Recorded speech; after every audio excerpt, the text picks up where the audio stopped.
In over 16 years of riffing bad movies, we've certainly found some particularly horrifying ones. Films ranging from holiday horror Wizzo the Clown, The Parade into the Depth of Insanity Fun in Balloon Land, to just whatever the heck you could call setting up a room. Well, now that we're in the midst of the Halloween season, we asked our fans to vote for their favorite intentionally scary movie riffs. So I'm just gonna save you having to comment, but what about Rollergator below the video? We're talking about horror movies here. And after over 6,000 votes cast by you, the fans, we now have your top 10 favorite horror movie riffs. Think you know what's going to come out on top? Keep watching and find out. Number 10, Night of the LEPUS. Rabbits decided they have terrorized Easter for too long and are branching out to the rest of the year. LEPUS, by the way, is Latin for rabbit, but don't worry. The whole cast will be sure to repeat that little tidbit ad nauseum. When a scientist tries to cull rabbits from a farmer's land via some newfangled concoction in lieu of good old-fashioned American poison, a whole fleet of bunnies grows to monstrous sizes. Using an innovative technique known as replaying the same damn shot over and over again, the makers of Night of the LEPUS managed to create the eerily convincing sensation that you are watching normal-sized rabbits run towards a camera in slow motion. That old Cadbury commercial where the rabbit clucks like a chicken is infinitely scarier. And coming up next at number 9 is Tourist Trap. When you pull over to get some gas and Chuck Connors wants to show you his museum of creepy mannequins, you just gotta say yes. The phrase creepy mannequin might not do justice to just the pure ish of the puppets you'll see on screen. Everyone naturally trusts and adores Chuck right away. Why wouldn't you trust the owner of several hundred square feet full of things you could generously call dolls? Since this is a horror film, of course, people start getting picked off one by one. What is killing off these teens? Mysterious forces, certainly not Chuck Connors. Just kidding. He also has some unexplained power to turn people into mannequins, which I guess, but why would you turn people into such crappy puppets? This is probably the most hardline horror film on this list, but is it the most successful? We don't think it'll be a hard decision. Every time that number 8, Blood Theater, has opened for business, someone has died. But this time, the most incompetent theater owner in town has a good feeling about his chances. After all, he's the brains behind such innovations as the totally necessary movie theater employee locker room and the enormous PA system that's constantly blaring announcements to people who have already bought their damn tickets. So it will come as no surprise that things immediately go wrong and people die. But hey, at least their theater uses real butter instead of that gross artificial stuff. One thing that Blood Theater has going for it, it doesn't show movies directed by HOBGOBLINS auteur Rick Sloan. Unfortunately, this huge plus is immediately negated by the fact that Blood Theater itself is directed by Rick Sloan. More on him later. Number 7, Amityville 4: The Evil Escapes. It's the most direct-to-TV installment in horror's most favorite copyright-proof franchise. Seriously, take a second and enter the word Amityville into IMDb and come back to this video. I'll wait. So this time out, instead of sticking around in a house from films 1 through 3, the evil is escaping via the most evil process imaginable: a lamp sold at a neighborhood garage sale. Now that it's escaped, it's up to its old tricks, killing pets and handyman, making children use power tools in unsafe ways, and generally making spooky lamp faces at the camera. Given that very brief plot description, you might be surprised this film was written and directed by the writer of the first Amityville film, but given what he's been up to ever since, you might be less surprised. Nevertheless, if you take this movie for the goofy, ineffectual sequel that it is, you'll have a perfectly tolerable film. Come for the Patty Duke barely trying, stay for the creepy lamp demon face that they keep showing for some reason. At number 6, we have the second film on this list from director Rick Sloan. It's Hobgoblins. Seeing as this is one of the most infamous episodes of Mystery Science Theater 3000, it's no wonder we'd revisit this classic. In the slew of post-Gremlins ripoffs, your Critters, Ghoulies, Munchies, and whatnot, there's really nothing quite like Hobgoblins. What can you do with those hobgoblins? And what are the hobgoblins really? They're alien creatures who turn your deepest fantasies into murderous realities. Well, only really if you're the guy in the opening sequence. The worst they do from that point is inflict some second-degree burns and indirectly destroy the waking health inspector's nightmare that is Club Scum. So I guess check that one in the positive column for the rubber puppets.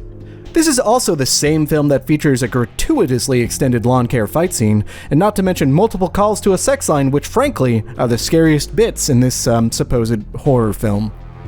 And this is the part of the video where I tell you to subscribe to this channel.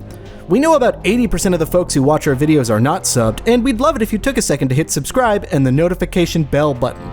It all helps RiffTrax grow, and hey, you could even be the subscriber that brings us to the fabled 100,000 mark. Thanks for indulging the plug, and back to the rest of the video. What best of list would be complete without at least one genre-defining classic? George A. Romero's iconic feature film debut hits number 5. It's Night of the Living Dead! Sure, the film doesn't have all the bells and whistles of a modern zombie movie, but it sure does have a family gathering round to listen to the old radio. It's a classic tale of a delightful daytime drive to visit your father's grave turned into a night of the... well, you know. Zombies are here, and they're coming to get Barbara, who's just happened upon a house full of the most dysfunctional family this side of David and Hazel. The burning conflict and subtle tension really make you consider the question, who are the real monsters here? The humans or the zombies? It's the zombies. They're eating people. We can save the subtext for literally every other Romero film. Yes, I know about the ending. Coming in at number 4 is the haunting classic Carnival of Souls. The only film on this list with the honor of being directed by Herc Harvey, the same man who helmed the camera for Shake Hands with Danger. Badunka-dunka-dunk-dunk. After a young church organist survives a terrible car crash, she moves into a sleepy seaside hamlet to start over. While there, she's haunted by the ghoulish specter of the director in patchy makeup, and also her creepily persistent neighbor who just will not learn the meaning of no means no. Seriously, the skeeviness of this dude is incredibly hard to summarize. For what Carnival of Souls lacks in surefire storytelling and scares, it makes up for an eerie atmosphere. Though, make sure you can handle a good measure of organ music because there's points in this flick that almost hit roller gator levels of guitar noodling. There's a reason this film has stood the test of time, even being entered in the Criterion Collection, but there's also a reason we riffed it multiple times.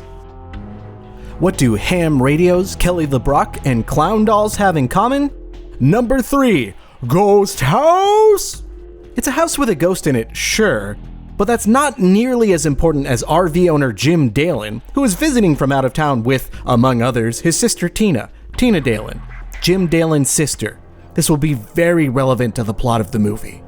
Anyway, this house that has a ghost is haunted by a little girl with an evil clown doll who commands her to kill in a very non-legally actionable ripoff of Poltergeist kind of way. There's also a lumbering oafish caretaker who may or may not be under the influence of the ghost, who goes about pitchforking and hammering his way through the cast. Oh, and we can't forget about Pepe. We tried, but any attempt to scrub Pepe from our memory resulted in more images of Pepe. So enjoy him at your peril. You also won't be able to cull the 2 songs in the soundtrack that play a conservative 56,000 times. It's really the little things about Ghost House that make you stand up and say, wait, what? It may also make you ask, who is more popular in Denver, Kim Basinger or Kelly LeBrock? Will we ever know? At number 2, we have movie riffing's favorite shirtless metal musician in Rock and Roll Nightmare. It's got everything you want in a horror movie. John Mickle Thor, goofy phallic puppets, incredibly repetitive / lengthy metal song performances, and did we mention John Mickle Thor? While technically a horror film, Rock and Roll Nightmare has just as many scares as it has shots of people walking to the front door. But frankly, the most frightening thing in the whole movie is the drummer's Australian accent. Outback Steakhouse wouldn't come near that with 2 Barbies worth of shrimp. Also, a literal portal to hell opens up and the devil and several of his minions come through. Be warned, these scenes are not for the faint of heart. Like Spinal Tap recording the basement tapes on the set of Labyrinth if it was written by Otto from The Simpsons, Rock and Roll Nightmare is some serious 80s cheese. And coming in at number 1 is Haunted House classic and Vincent Price standout, House on Haunted Hill. Given the basic thrust of the story here, you can see why it's a film that's been remade so many times. Heck, we're even guilty of it. It's possibly the origin of the old yarn, stay in a haunted house for a night and win a prize. Unlucky for some contestants, their prize is murder most foul. Vincent Price is considerably pricey, and even more Vincent in his role here, selling the audience on sets of circumstances that would make you raise an eyebrow if the voice explaining it weren't so darn cool. For example, having a giant pool of acid in his wine cellar with absolutely no security or safety measures. Whatever, Vince, you do you. The film has stood the test of time thanks to its camp, atmosphere, and memorable performances, but it is a particular standout to me as having the honor of being perhaps the first horror film to have a crappy effect be the whole point of a scene. So big congratulations to House on Haunted Hill.